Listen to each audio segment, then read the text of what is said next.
Poxa, eu não estou legal, estou tendo muita enxaqueca. Onde está a enxaqueca? Quais hábitos eu estou fazendo que talvez é a causa da minha enxaqueca? Então, quando você toma uma medicação para enxaqueca, Gabi, o que você está fazendo? Você está você tá amenizando o sintoma e não tratando a causa. Né? Eu atendi esses dias uma paciente que o médico passou omeprazol para o refluxo.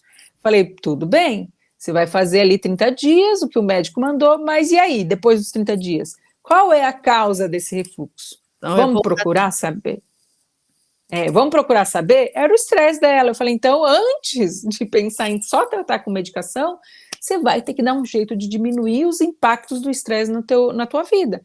Porque o refluxo ele vai atrapalhar em tudo. Ela vai ter que cortar alguns alimentos, ela vai ter que cuidar da alimentação à noite. Então, a gente tem que entender o porquê está acontecendo aquele refluxo para tratar a causa ou tentar amenizar. Tem momentos que a gente não consegue tratar só com mudanças, tem que entrar as intervenções medicamentosas mesmo, mas aí é o último caminho, porque antes, né, do medicamento a gente tem o alimento, depois do alimento a gente tem o suplemento, que ajuda bastante, então ele não é antes do alimento, o alimento é sempre em primeiro lugar, o alimento e o estilo de vida, por isso que eu trouxe hoje para nós, eu dei como uma sugestão que a gente falasse dos 5 pilares da vida saudável. Os 5 estão sempre perfeitos numa pessoa saudável? Não, né? Porque a gente tem, às vezes, né? Quais são os 5 para depois a gente falar por que nem sempre está tudo perfeito, mas a gente está no melhor de todos eles, né?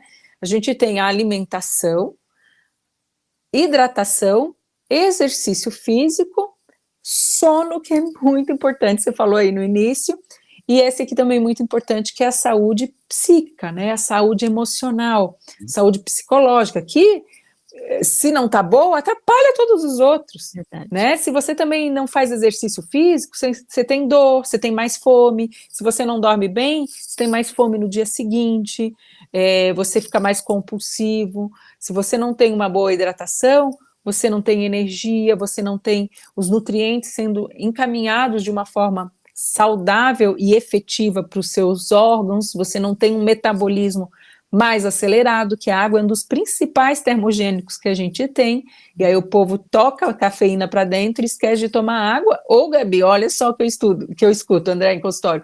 Eu não tomo água porque tem que levantar para fazer xixi.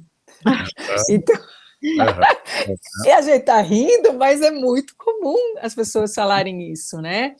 Eu não como vegetais porque estraga na minha geladeira. Eu falo, criatura, estraga porque você não faz. Não come.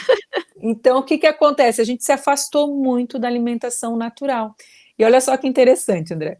Por que a gente admira um senhorzinho de 80 anos que está fazendo uma meia maratona, come saudável? Porque isso está perto da nossa essência. A gente admira pessoas que se cuidam, né? As blogueiras fitness, a sessentona que está sarada e come saudável. A gente quer saber o que essas pessoas fazem, a gente quer copiar esse estilo de vida, porque a gente também quer, né, tá naquela forma, porque isso é a nossa essência, é o nosso natural. Estar acima do peso, estar comendo errado, não faz parte da nossa natureza, faz parte do que é comum hoje dentro de um ambiente que a gente está crescendo e criando dentro de casa. E eu pergunto para vocês, né, como é que está o ambiente, né? Como a gente falou, vocês juntaram o André, que vem com um monte de informações da família sobre alimentação, estilo de vida, com a Gabi, e vão formar um ambiente. Nesse ambiente tem uma criança crescendo, né?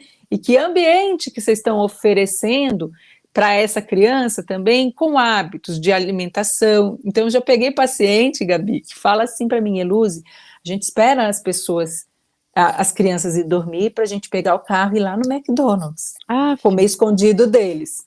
Eu falo, eles sabem que vocês estão comendo, porque as crianças observam, né? Então, eu pego muitos pacientes com ansiedade, né, que comem ansiosamente, e aí a gente vai resgatar lá na infância. Eu falei, a tua mãe, como que ela era? Ela também era ansiosa? Minha mãe também era ansiosa. Então, a gente tem que entender que não é só uma dieta perfeita que a gente tem que fazer. A gente vem com o exemplo de pai, de mãe, com ensinamentos, com tudo que a gente aprendeu ou não aprendeu.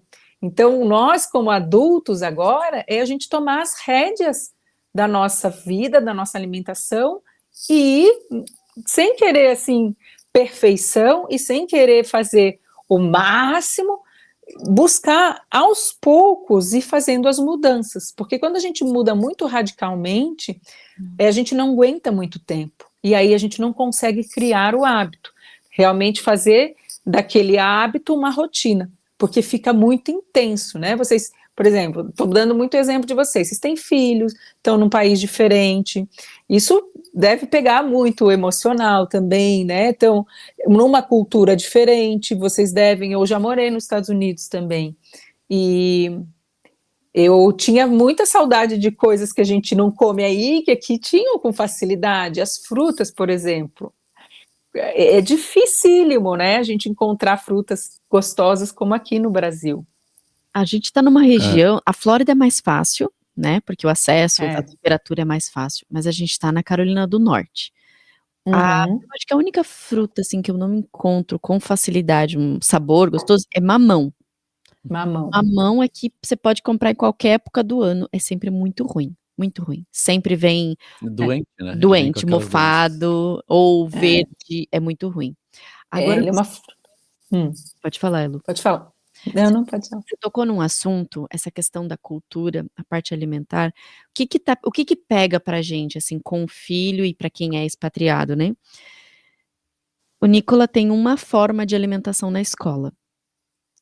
E eu tenho que dizer, assim, que aquilo não é alimentação. Ele come só, que não tem nada nutricional. Não tem absolutamente nada nutricional. E então eu fico apreensiva. No começo eu ficava assim, apreensiva, tipo, meu Deus, eu não acredito que ele tá comendo isso. Esses dias eu cheguei lá, eles estavam dando no Brasil eles conhecem como geladinho, né, que vem num saquinho, era azul. E ele estava com a língua azul. Sabe quando dá uma sensação assim, eu nunca dei isso pro meu filho. E ele, sabe, e ele tá provando na escola. Mas você pode falar que não.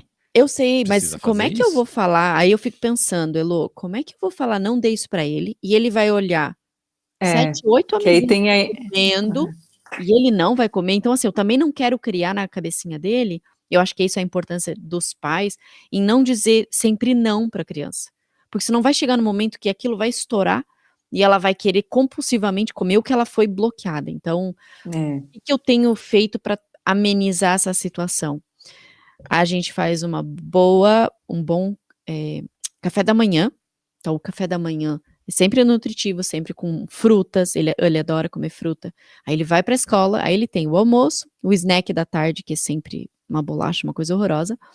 E quando ele chega em casa 4 e pouco da tarde, ele almoça. Então é meio que um almojanta.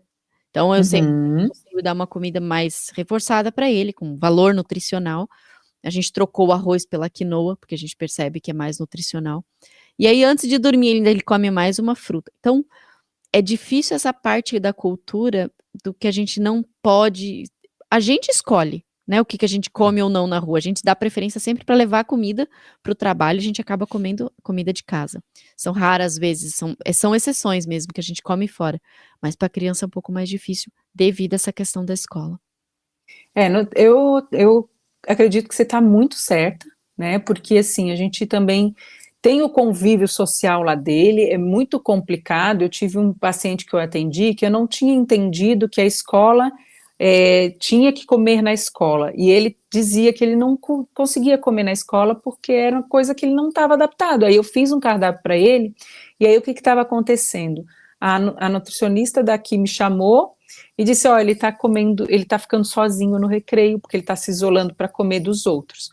Então, o que você tem que fazer é realmente blindar o seu filho em casa, né, com uma boa alimentação, a alimentação ser nutritiva, e você fazer o trabalho, aquele de educação nutricional que eu disse que a gente não recebe.